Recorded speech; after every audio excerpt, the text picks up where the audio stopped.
Hey everyone, I'm Gracie. Welcome to the Grace of a Military Child podcast. The world should know how unique military children are. We may look like normal children on the outside, but we go through some pretty extraordinary circumstances that shape us to the leaders we are today. Keep listening to hear the incredible journey this week's guest has been on.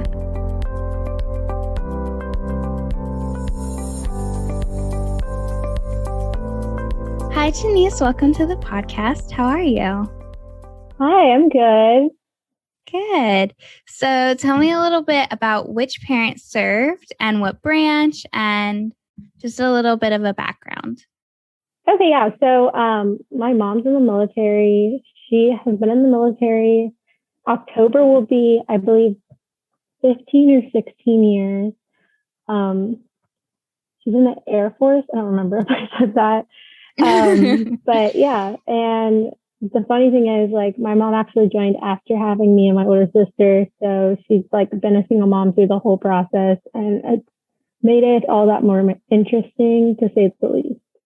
Yeah, there's definitely different, waters to navigate being a single mom and being in the military and through all of those experiences.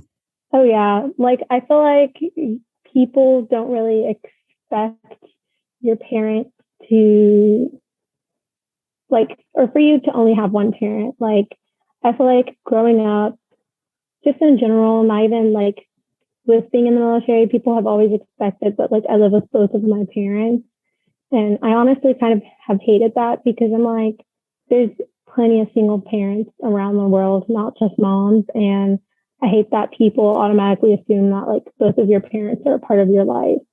And I feel like some people, especially people who have parents that have passed away due to being in the military, can kind of resonate with that a little bit as well, because like they've had parents who have been, who have died from serving and stuff like that.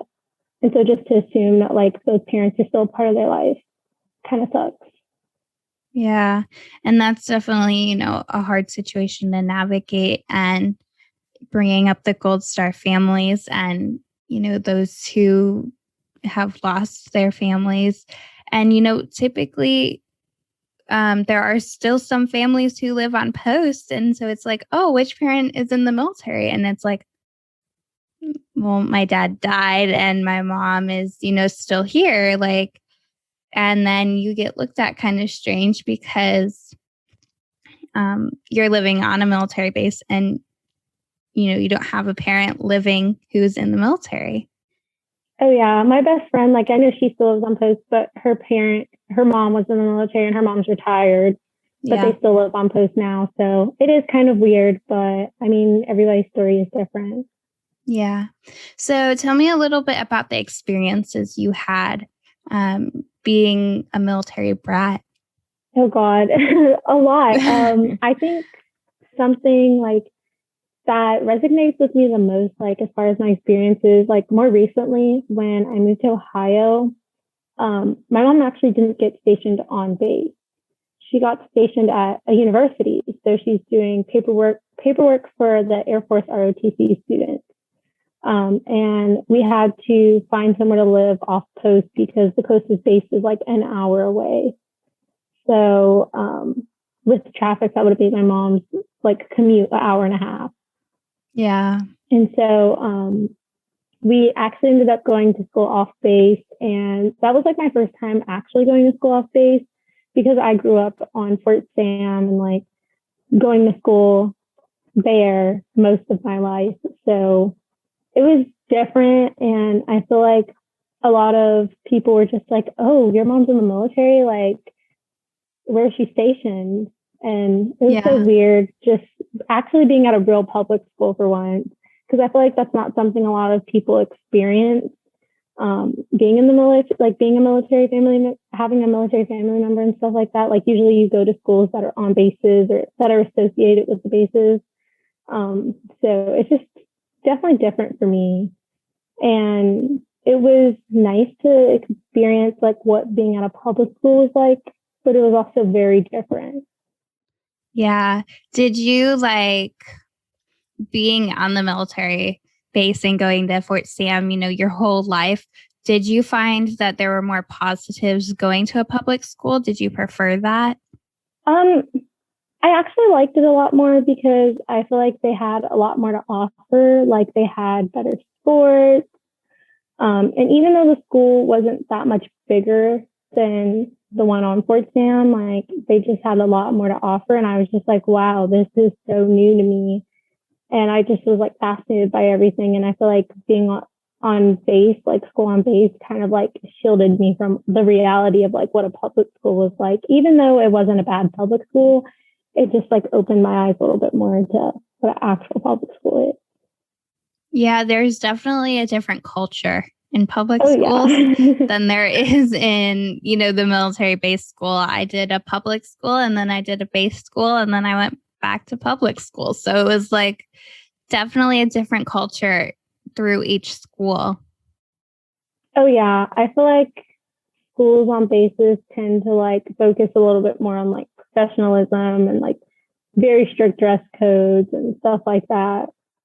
Yeah. And public schools, are a little more lenient on that. And they have, a lot more recreation and sports and, clubs all together. They have a lot more to offer than, many military schools do because they're very come and go and you're not there for long and,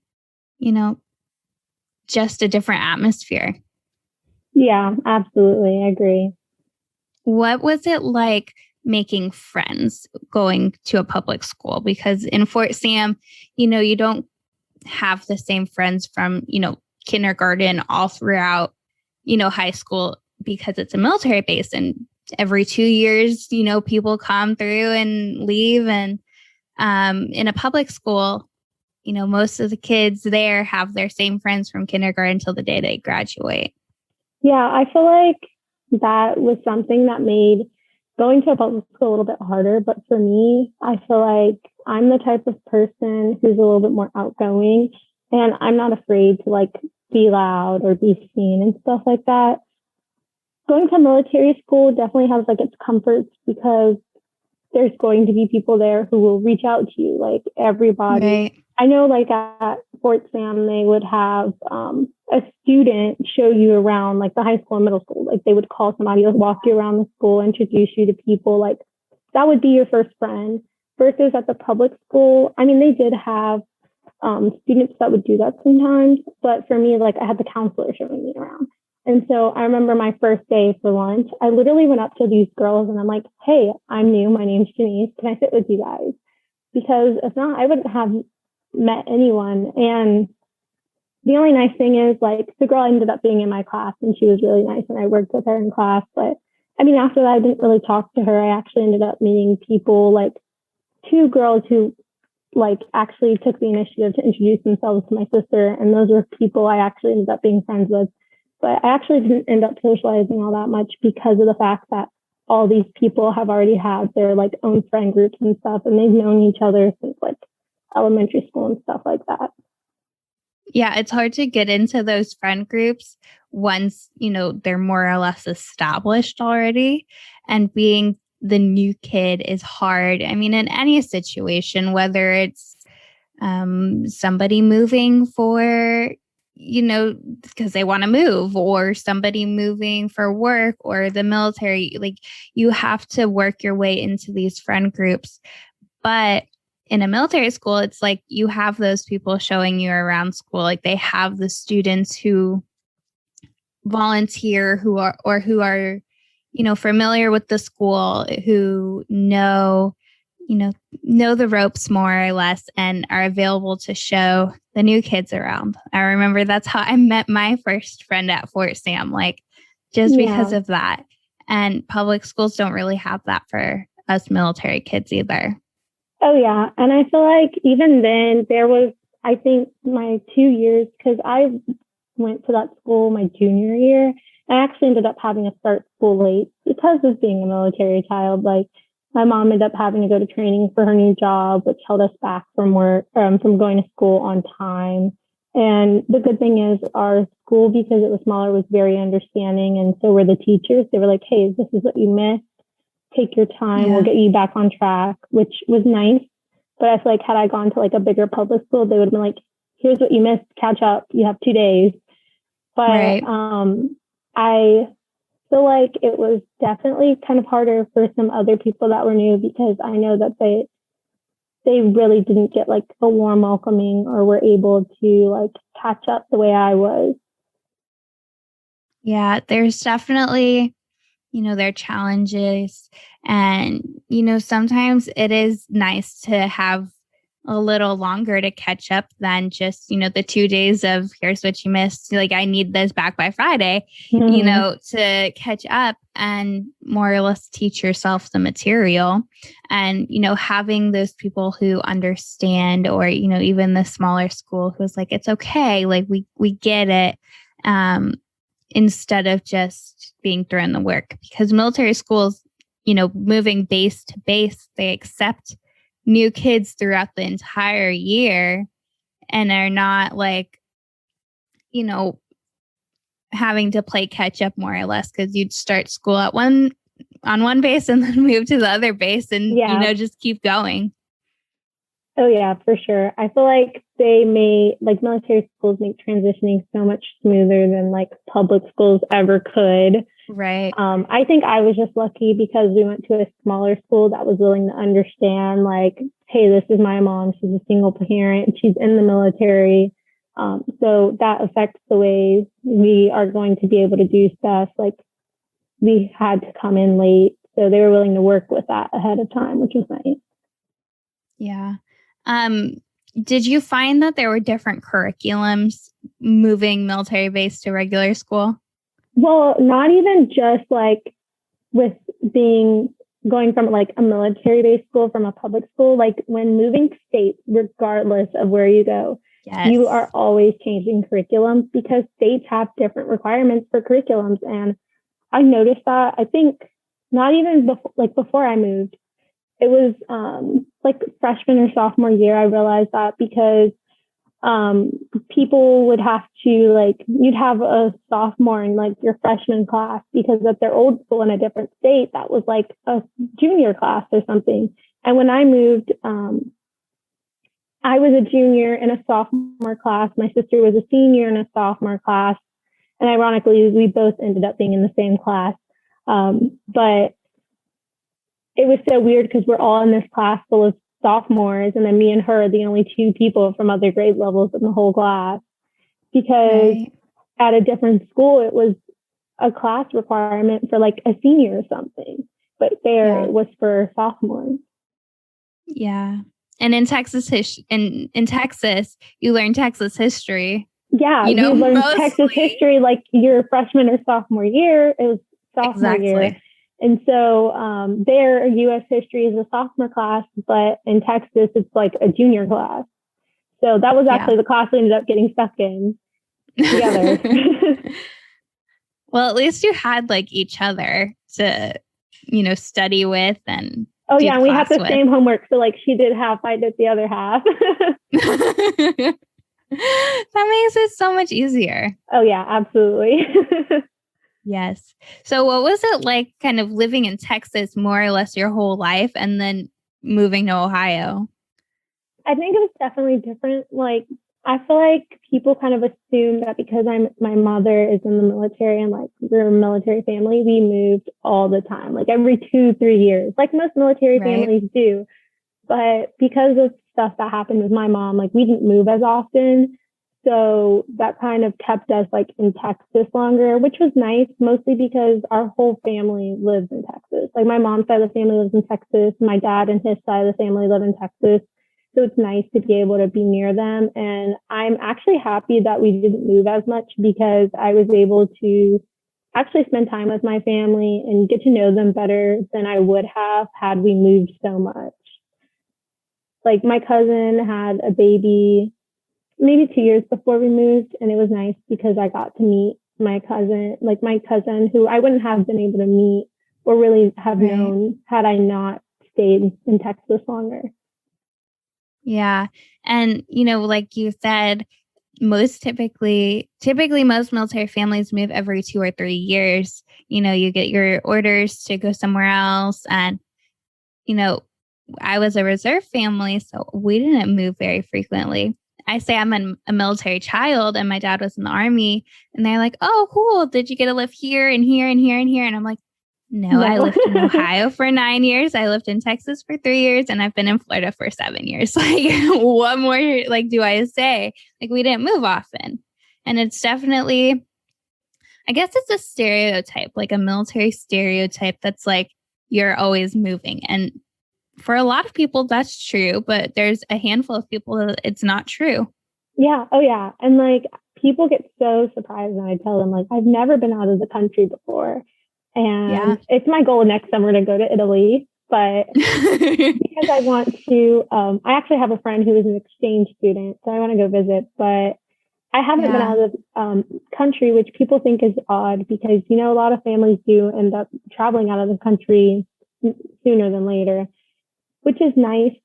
But also, I'm kind of glad because now I can actually enjoy the culture and stuff and not like, oh, I'm going to school there and I hated it. Like, I'm glad I get to actually experience it and not have to just like live there. And I feel like when you live a place, you don't really get to experience it as much either. So it's nice to be able to actually like visit, make a list of things I want to see and do, and like go do them. Yeah.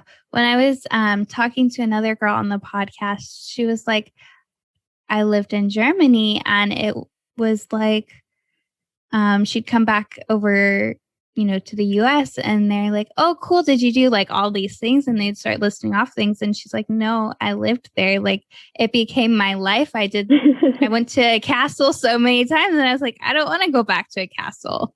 And then she did her senior pictures at a castle, and everyone thought it was so cool. And she's like, it's just a castle. Like, because she had been there so many times, it felt like normal. Yeah, I totally agree with that. I feel like San Antonio is just home now, and it's not anything special to me. Like, San Antonio definitely is one of those cities that has something different, just like Vegas kind of is. So there's always something to miss, but I'm also like, that's just so normal to me. So when other places don't have it, it's kind of odd, you know? Yeah. Like the Riverwalk. People are like, oh my God, the Riverwalk is so love beautiful. The Riverwalk. And I'm like, it's so boring. There's nothing there. The only good thing is there's a mall there, which the mall's not that great in my opinion. And there's food places, but they're not spectacular, you know?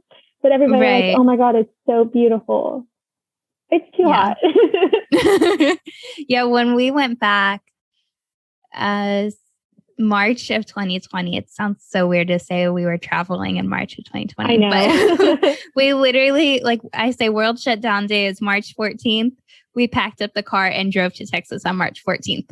So we were like, we had it planned, and then we were like, we're still going. We're not canceling this. So anywho, we went to Texas and we made this list of things to do where it's like things we normally would have done, like go to Rudy's. We wanted to go to the Riverwalk, but we didn't make it. But go to the mall, which had shut down, of course. But like we had all these places where we're like, we want to go back there. Like we miss these places. Like it had been, 7 years. And then we're like, we would have eaten here like once a week, if we were still living here. Like it felt so nostalgic to, go to Rudy's and see friends. And we drove past our old house. I went to the elementary school and the middle school and took pictures there. And so it's like, I would have done this like every single week, like once a month, things like that if I still lived here. But like we don't live here anymore. So it's weird to go back and feel like it's still at home too. Oh yeah. Like I went and spent all of last summer in Texas. And like I said, my best friend lives on base now. And it's so funny because we used to live like right across the street from each other. And she moved to a different part of the base, but just going back over there, like I went back to the high school and saw some of the old coaches and stuff. And it's just so odd being able to see them again. Like I haven't seen you in forever. And it's also nice to know like they remember you, even though they've had so many students too.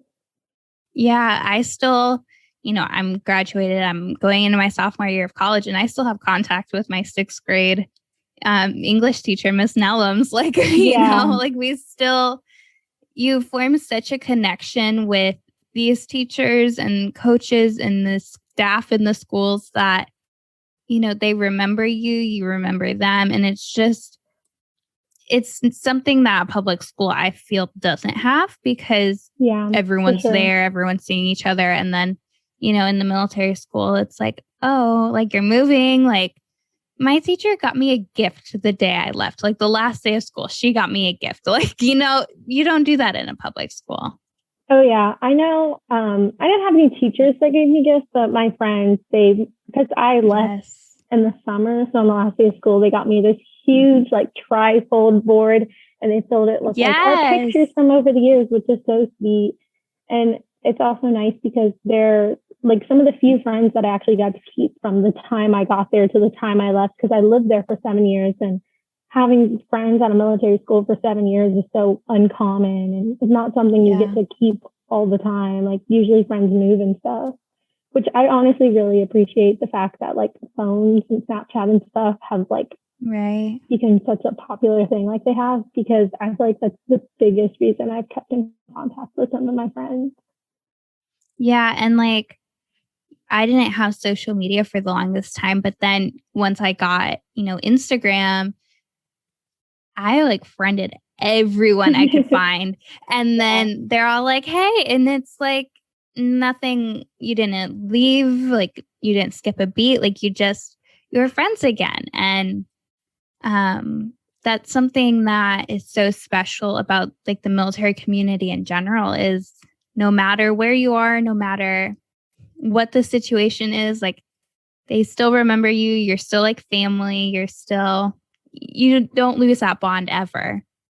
Oh yeah. I feel like when you're at a public school and like moving from public schools, you don't really talk to those people as often because like we said already, they have like their friend groups that have been their friends forever. And like, you don't really bond with them as much, even if you're there for a few years. Like you kind of just go through the motions. And then when you're at a military school, you make so many more connections because those people have kind of, even if they've only moved twice, like have been trained to like make connections, and you have really good friendships. And then it's also nice because you have friends across the country and out of the country, which is so nice because you can visit and explore and stuff like that.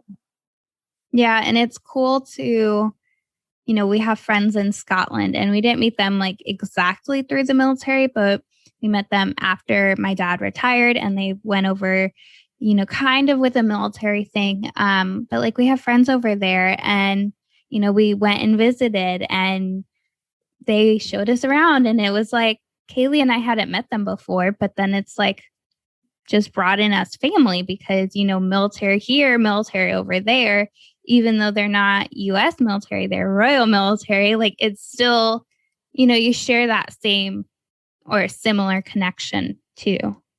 Oh, yeah. Even though my friend that was an exchange student, like she doesn't have a military family, but she came over for like an exchange. So it was definitely different for her coming over here. And it was nice to be able to be such a good friend to her because I was just like, hey, I actually met her at orientation because they have orientation later in the year, like the third or fourth week of school. So I met her and I'm like, oh, hey, my name's Genise. And she lives in Italy because she's from Italy. And now I have a friend outside of the country who I want to go visit. And it's just nice because then I have my own personal tour guide there, Yeah, it's definitely an experience and it's cool to have, say you have a friend in Italy, like you have a friend in Germany and Scotland, I have friends in South Korea right now. Like, you just have friends all over the world and it's something that's so special that a lot of people don't have. Yeah, I feel like being a civilian, like when you want to travel, it's like, oh, I might have friends who have been there that can tell me what to do and stuff. And it's like, I have friends who actually live there right now, or that I can go visit, or that have lived there before and know good places to go to and stuff like that, which is really nice about being in a military family. You just have so many more connections. I also feel like it kind of teaches you to be a little bit more outgoing. Like it kind of breaks that shell that you might have. Yeah, because if you have that shell, you can, be a little shy, at first, or, you could become shyer, but whatever the case may be, you move and you have to be the one in control of finding your friends, making friends, and staying friends and creating those connections and keeping those connections. Yeah, for sure. Yeah. So, what about moving? Like, because you didn't move often, what was it like having to pack up your stuff and move? I think packing was honestly kind of a challenge because I didn't move often. There was just years of stuff to pack up. Right. And I think it kind of forces you to just look at what you have and be like, I don't need this anymore. I've grown out of this. And also kind of like reflect back to like, oh my God, I remember when this used to be my favorite thing ever. Like I said, I lived in Texas for 7 years. We literally had like my little sister's high chair in our garage from when she was 2 when we moved to Texas. And then we left Texas and she was like 8 or 10. Yeah. It was crazy. Like, oh my God, I remember when she jumped out of this. Oh yeah. Yeah, She like, you pack up and find your memories. oh yeah, absolutely. And I feel like being in a military family, things are constantly kind of fast paced because you just don't really have the time to sit down and look at stuff or go through stuff all the time. I know my mom kept us in sports and stuff, so it was always like sports in school all the time, and then visiting family. So it wasn't like we didn't really go through stuff all that often. So you find yourself having to like go through stuff, get rid of stuff, and all that when it comes time to move. Yeah. And, there was boxes that we had from Ohio that didn't get unpacked in Texas. And then, you know, finally got unpacked here. Like that's 2 moves for the box to get unpacked. Yeah. I mean, we have boxes in our basement even now from when we moved from Texas. We moved to Ohio 3 years ago now, and there's still boxes that have not been touched or they got opened and nothing got taken out of them. Right. And it's like, do you really need this anymore? Oh, yeah. And then when it comes time to move, you go through it finally and you're like, okay, let's just throw this out. Yeah, exactly. It's like, I didn't use it for 3 years, so it can just go now. Oh, yeah, for sure. I think moving is just chaotic in itself because you have to pack, like get ready to move, pack. And sometimes moves are actually pretty fast. So you only have like a month to move. And then you end up having people to come in your house and pack it up for you. And then they take everything and give it to you and you say you're ready. I remember we got our house on Monday. Tuesday, we like officially finalized our enrollment in school. And then Wednesday, we started school. And Wednesday is also when we got all of our boxes. So it was like all of this stuff happened in one day, and we have to try to unpack everything and get ready, like also do school at the same time, which is crazy. I think moving in a military family it kind of forces you to speed up the process than it normally would have had you been in any other situation. Like most families, if they want to move at a time where they actually have the time to do it and stuff. And when you're in the military, they're like, okay, you have to be here by this date and make your plans around it. Right. And, fortunately, some families, like when we moved to Florida, we had a summer move. Yeah. And, that's a little easier because you have the time to get your stuff. You can take, a little longer to get there or whatever. And then you can get your stuff. You can slowly unpack before school starts and, whatever else you may have going on.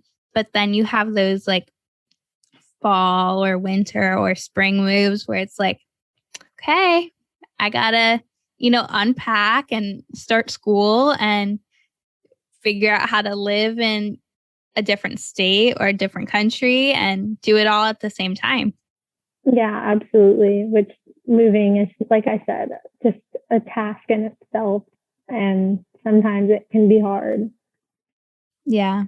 Did you find it easier moving that you had like siblings with you that you've grown up with and you've lived with, and you kind of have like friends with you? I think it definitely made it a little bit easier to know like I'm not the only person, because moving is also kind of like draining sometimes. Like it's not always as nice as it may seem. Like I know I'm the type of person that is just like, oh my God, I'm so excited, like a new adventure. But it's also hard because you're also leaving like all your friends and in my case, family behind and stuff like that. Right. Which is hard. Like I definitely struggled with the fact that I didn't get to graduate with my friends because we moved. Um, but I feel like it's nice to know, like my sister also struggled with that. Like she had to leave her senior year. I was lucky I had my junior and senior year to kind of make friends.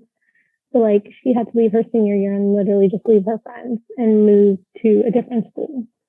So it was nice, but it was also nice because like I didn't have to pack on my own. Like I also had my sister to pack with me, and she had to go through the struggle of packing too. Right, for sure. So now that you're graduated, what are your plans? Right now I'm studying chemical engineering at the University of Cincinnati, which is a struggle. Yeah, I'm studying chemical engineering. It's not an easy major, but I'm very, very like optimistic about it. Like no matter how hard I'm going to struggle, I'm going to push through because I'm determined to do it, and it's something that I really want. So I've mostly just been focusing on that. What's really nice is my mom works at the university, so I get my tuition paid for, and the military with like the Pell Grant, she gets covers the rest of it. Um, so that's what I'm doing right now. I also work part time at the mall, so I'm always at home doing homework or I'm at work. And when I am at home doing homework, I lay in bed with my dog. Yeah, I have a little Yeah. chihuahua. Oh, yeah. It's definitely a different transition going into college. Like you're on your own, like trying to make sure all your work's done. And I mean, Oh, yeah. I'm lucky that I love school, but not everyone does. I also feel like with being in a military family, like when you do go to college, you're either with your family or you're not. And you also can't Right. always stay with your family, because I know a lot of people, like usually at this age, their parents are retiring. But for me, because my Mm-hmm. mom's a single parent and joined the military like maybe 2, 3 years after she had me, like my mom's about to get ready for another move next summer. So I'm going to end up having, like, I still live at home because it's convenient. I'm saving money that way, which is nice. But next summer, I'm going to have to decide whether I want to move with my mom or I want to stay at the university, because it's a really good like curriculum and stuff like that. Like there's just so much more to think of too. And then I know I could always go back home, of course, but there's no guarantee my mom's going to be there, because my mom still has at least 5 more years before she retires. Right. And that's, a good point to bring up. Like, I'm living with my family. Like, I'm still living at home. I commute to school. And most military kids, they either do still live with their family or very close proximity and they are retired, or you're, on your own and your parents still in the military. They're still active and or reserve and still living that military life. Yeah. And I feel like what some people don't realize as well is that um, with your parents still being in the military, they can literally be across the country, or they Right. can be retired, or I'm sorry, not retired, goodness gracious. They can be deployed while you're in Right. college. And I mean, all you can do is keep going to school. And if you work, go to work too, because they're all the way over there and you don't really get to see them as often. Right. And like you have the option to move with your mom or move back home. And, it's a little easier because you'd be going into your junior year then, than, in the middle of your junior or senior year. But if your parent is to move like all the way to Germany, like your credits really don't transfer. Like you'd have to start all over again. Yeah, or I have to stay here and like finish my degree here completely by myself, because Right. my little sister is like 7 years younger than me. So she's definitely going to be with my mom, and my older sister is in the Space Force now. So she's on her own. So I kind of just get left here. And like you said, I can go live with family, but that's really my only other option unless I just decide to stay on my own. Right. And it's definitely, a decision that many people don't want to make or don't want to have to make. But it's a decision as a military kid we're forced to make at some points. Yeah, it's not like, oh, I grew up here. We've been here the whole time. My mom's not leaving. Like in the military family, they're going to move still, and with or without you. So, right. And I think one thing that the military does give, everyone from the spouses to the service member to the kids is the resiliency of, I'm going to push through it. I'm going to, figure it out. I'm going to handle it no matter how it, has to go or how it ends up working. Like we're going to make it through and we're going to figure it out. oh yeah, definitely. I think me and my mom, I feel like me and her have that mindset the most in our house. Like she's always like, it's okay, regardless of what happens, things will get done the way they need to be done. And I'm just like, okay, I'm going to get it done now or later. Right. Yeah. And that's like the determination, the mindset, the resiliency, all of that. That's something that the military teaches the service members. And then it trickles down to the rest of the family and something that you learn growing up. Yeah, I agree. Yeah. So one last question. What is one piece of advice you'd give to another military kid? I would probably say that no matter how hard things get, like just keep your head up. There's always somebody willing to help you out or be there for you if you just speak up. I honestly feel like something people don't realize is that military children do have a hard time and suffer mental health issues. Even like sometimes parents aren't even understanding of that, because in the past, the military has kind of forced you to just like push through. And I feel like people like me and you will probably understand better than our parents might understand. So I would definitely tell them, like, no matter what, speak up, speak your mind, and talk about if you're having a hard time, whether it's in school, because like we said, curriculum sometimes they don't always work out. Teachers, Right. if you speak up, will be willing to help. If you speak up, counselors will talk to you and help you with issues if you voice your opinion. And if you feel like they're just overlooking you or not listening to you, speak up to somebody else, whether it's a group of students, another teacher, somebody, they'll listen. Yeah. I think that's really important for all military kids to know, because it's not an easy life that we live. And, even if you're in for a short period of time or a long period of time or whatever the case may be, it's not an easy lifestyle. And, it's a good lifestyle though. And there are definitely some advantages and some disadvantages. And there's always going to be someone out there to help you. Yeah, I think being your own advocate, like you have to advocate for yourself and just speak up, regardless like of how shy you may be or anything. Just speak up, voice your thoughts if you have any issues, because like honestly, at the end of the day, you're your biggest supporter. Yes, I agree. Well, thank you so much for being on the podcast. I enjoyed having you and listening to your story and your experiences. All right, thank you. Bye. Bye.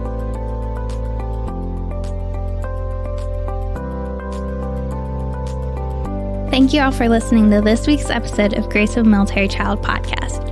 If you enjoyed listening, don't forget to follow, like, share, subscribe, review, and comment.